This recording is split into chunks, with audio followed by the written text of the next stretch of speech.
I got all the holes drilled a couple days ago. Got them all tapped out. That took me a long time. Long time. A lot longer than I thought it'd take. Long time. I've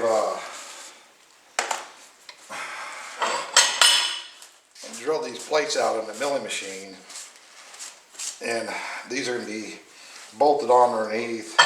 And the square tubes over there is cut, welded, so I can weld it onto this, and this will bolt to the bottom of there. I can do this 4 corners. Right now I'm working on 2 back ones right now, getting the back legs done. And I centered this hole here up between these 2 bolt holes right here. And now what I'm going to do is tap this hole out and bolt that plate to it, and then run that drill down through these other 3 holes so they're all lined up perfect.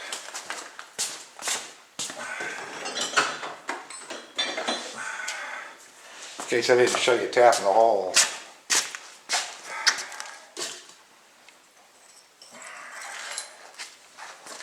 It's going to be a long, drawn out process, but I think it's going to be worth it when it's over with. I'd love to have a table like this years and years ago. Tap's got that drill bit on the end of there. The metal's 1 inch thick, so the drill bit, when it goes in there, you can't, it holds the tap straight, so you don't got to worry about lining the tap up or nothing. It's pretty neat. I don't even remember where I got the tap at, but boy, it's working slick. Wouldn't have been for that, it'd been hard to line all these holes up. This is some Mobile Met 766 cutting oil. Good cutting oil. It seems like I had some other stuff, but this seems to work better. There's 256 holes already drilled and tapped. I'm working on 16 more now for the legs. This is a spiral pointed tap, spiral fluted tap. That means it will screw right on straight on through. After I get it through there, I take another tap, and sometimes the bottom thread doesn't get cleaned out real good, so I run the other tap through there to clean it out. But for a 1 inch plate, it's not bad till you got a total of 272 of them. Then it gets kind of old.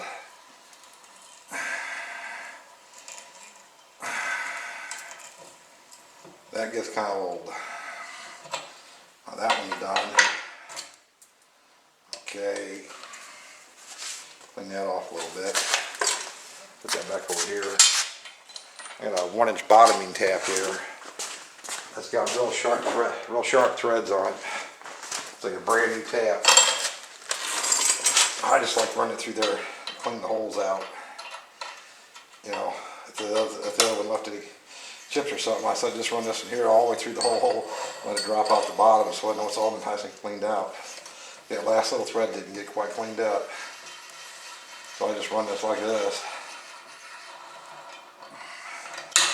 Since the 1/2 inch tap is smaller here than the threads, it just falls on through, which is pretty slick. I like that too. Except the tap's weaker. 3/8 tap's got a lot bigger shank on it. Now we're going to get a 1/2 inch bolt. This is one I had lined up right here. Let's try to get that shavings out of there. Oops.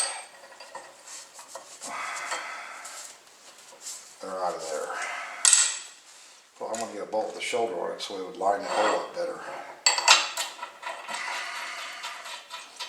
So my plan is to bolt this down and clamp it and put the 1/2 inch bit in the mag drill and run it through the holes just to get this like a center drill thing, so it's center the holes up. After it gets down a little ways, I'll take it back out and change it over to a 27/64. It's the tap size for half 13. Should be a square foot down here.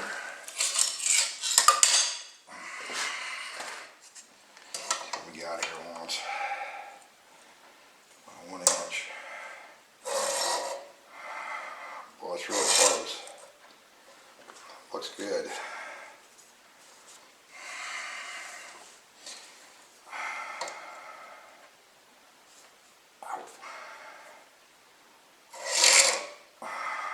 Looks real good.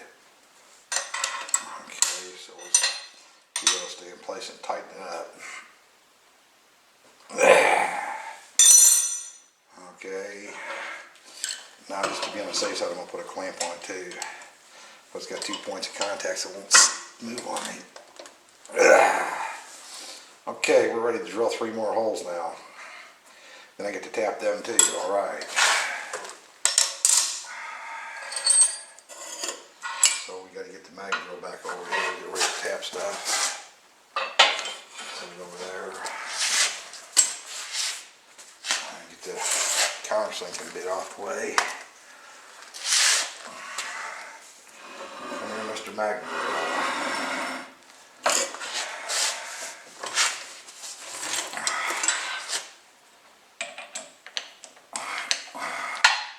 It's a really powerful, strong magnetic drill.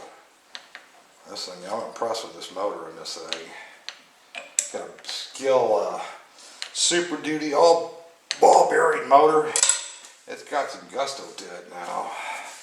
The thing's heavy, but boy, it sure does the trick.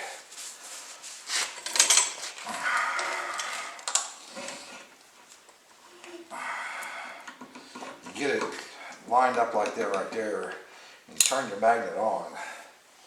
And then what you do is you loosen this up right here so it slides around on that, so it can move around in here now. See it moving around right there? Well, then you kind of start the drill and real light pressure, then you lock this lever here down, and that locks it, that lets it center itself real good. And we need a little bit of oil in there too though. Okay. I'll need some more of that in a second. Turn it on, turn the drill on.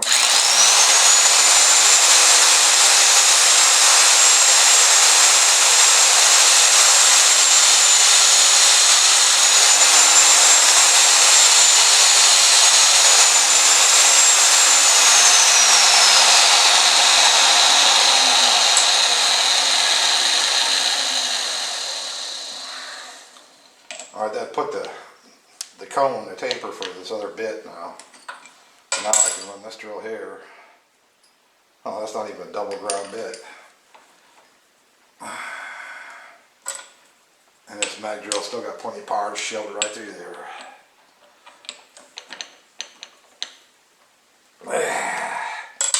So it was centered on that one, so it should still be centered on this one. Let's go for it. Let's punch a hole.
I will get my magnetic wand.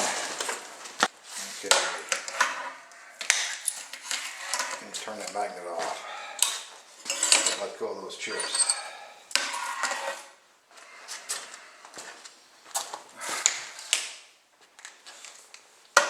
Okay. Put that in, drill back in it again. Chucky, there's Chucky.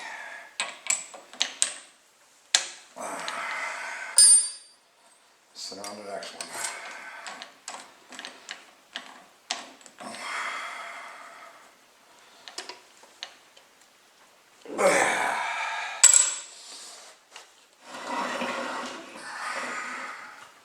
Come on down, baby.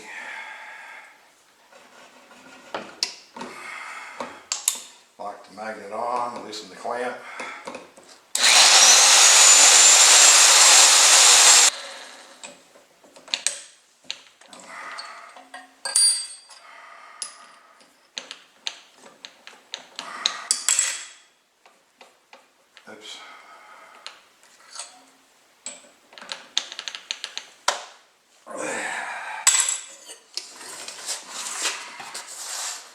rag doesn't catch the oil.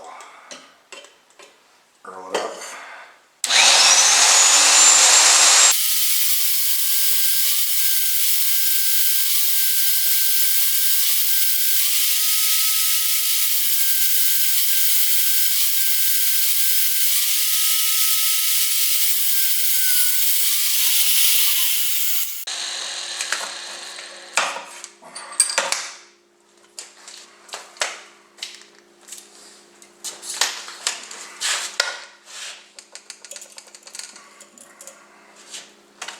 Not bad for a 1-inch thick steel. That drill takes it through there pretty quick. I'm pretty impressed with it.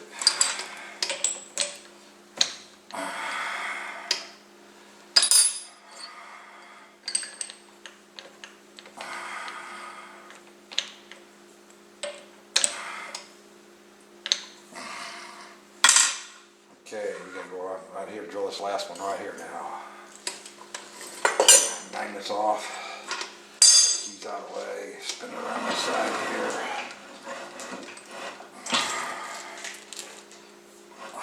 When you use this thing, you got this bolt right here.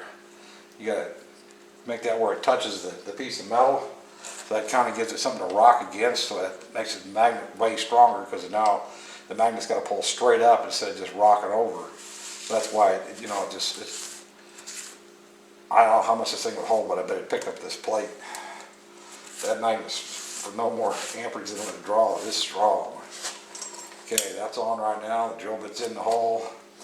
You just get a little dab of oil on it.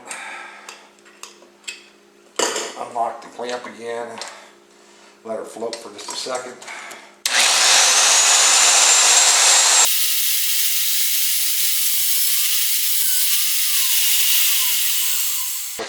This is the 1/2-inch bit. The bolts will wind up going through this plate with a 1/2-inch hole, 1/2-inch bolt up in the bottom, and it's going to be threaded into this plate. That's why I got to drill a 1/2-inch, because it's already got a 1/2-inch hole in here for the bolt. That's why I got to drill with the 1/2-inch bit to make the center.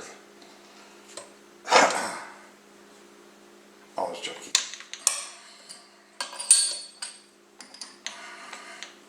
But once it gets a good center established, this should just walk right on through the same hole then, and it should be perfectly lined up for this plate. I need to go get my center punch and mark the plate so I know where it goes too. So I don't make no mistakes there and put it on upside down or something. But it was drilled in a milling machine, so it should be pretty close.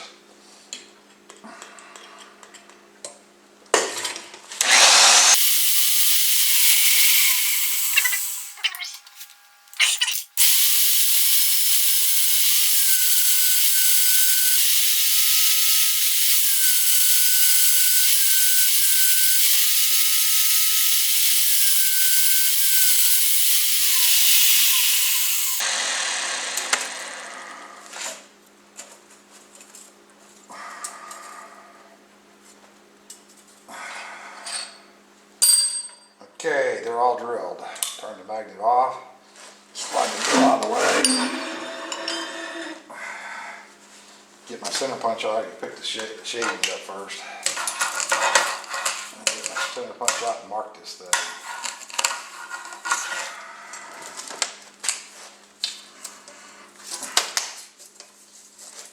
Make some mess.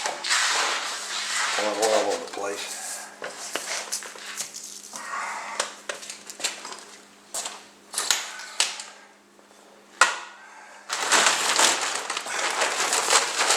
Shavings I got in this project so far, the whole bag's full.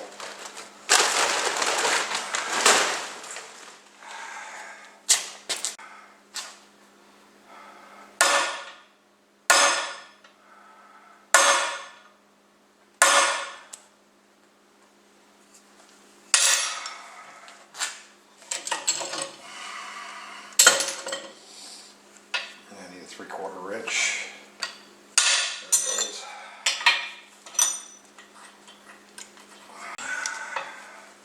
This will help the cap go in a little easier.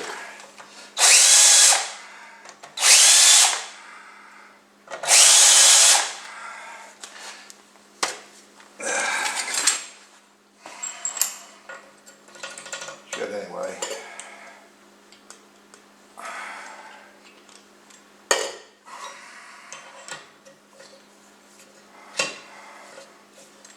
There we go. Hole 258.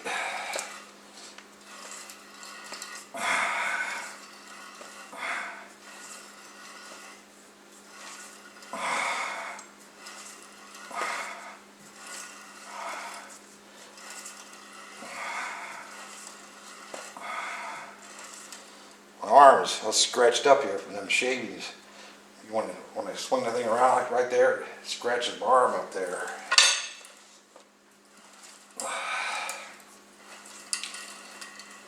You're not paying attention, it'll get you.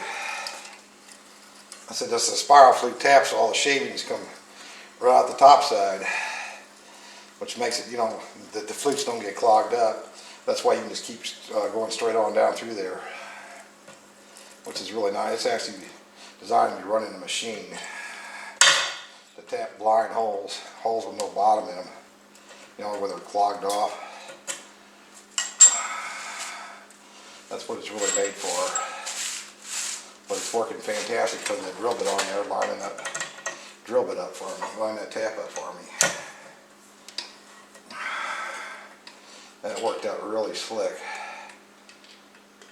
If I ever find a chance to get some more of them taps, I think I'm going to get them, just for that reason. That's 1-inch plate, 13 threads per inch, so you got to turn the tap wrench about 15 times around, which is not bad really.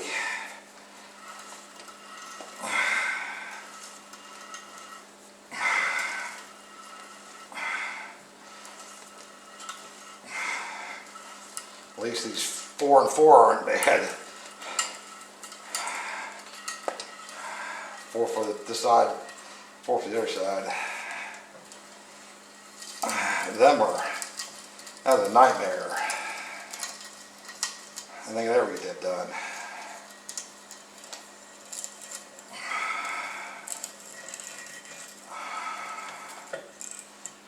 Okay, she's tapped. One last hole here now. I gotta move that drill. I don't want to cut my knuckles in that drill bit.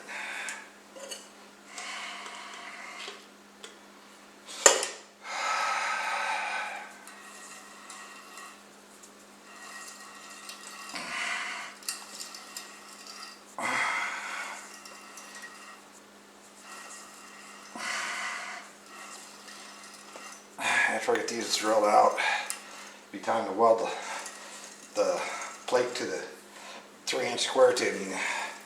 I milled the end of them off flat, but I didn't want my legs all crooked as could be, so I milled the end of the square tubing off in the milling machine. I trued it up, squared it up in the milling machine, because the cut was off just a little bit. I want to get it as close as possible to get it, so the legs wouldn't be all cattywampus crooked on here, because there's going to be no support on the legs. They're just going to stick straight down all 4 corners. I don't want no bars in there. When you sweep up around the shop and this and that, I don't want to worry about sweeping, you know, because you can't get the broom in there. I don't want to worry about that. So I'm building the legs substantial enough that they should hold up.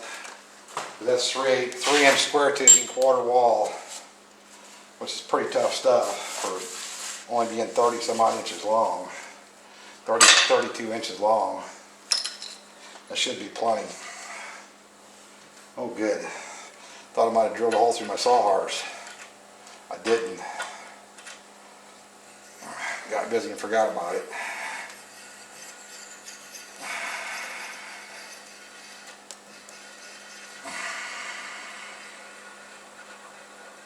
I'll screw these bolts up from the bottom. I'm just going to grind them off so they're just perfectly flush up here on the top, so you know they won't look bad or nothing. I put those right dead center between these, and these are between the 2 over here.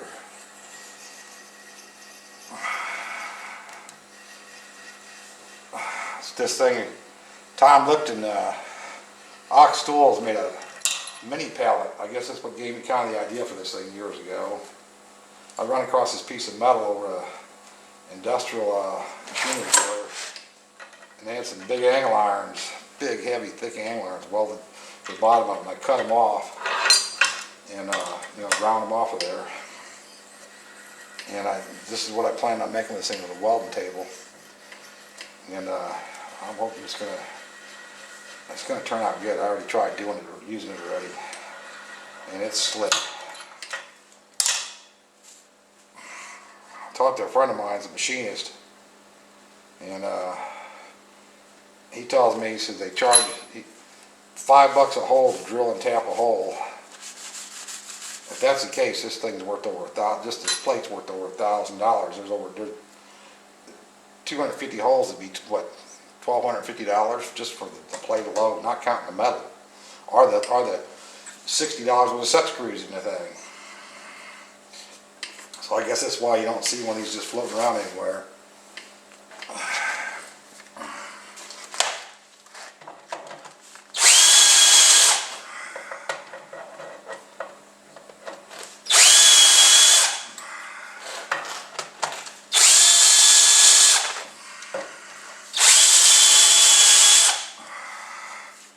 Just a tad bit off here, there. Get the burr off it. Okay. Now I'm just going to double check that one there to make sure everything come out right. I don't know why it wouldn't, but we're going to double check it.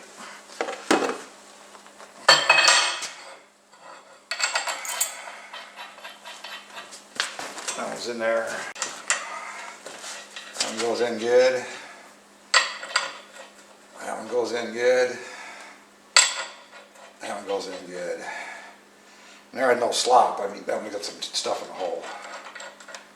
Got some shavings in there still.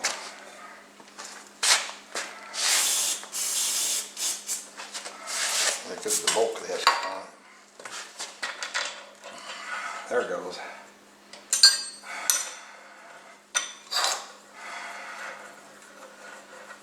Pretty good. It'll bolt up. There's no, I mean, the holes are drilled 1/2 inch. There's no slop in them whatsoever at all. When that one there's still turning, you can still turn them by hand. So they line up good. All right. Well, I'm gonna do the other leg the same way. So there's no sense me showing you that. When I get back to putting the legs together, I'll see if I can't turn the camera back on again.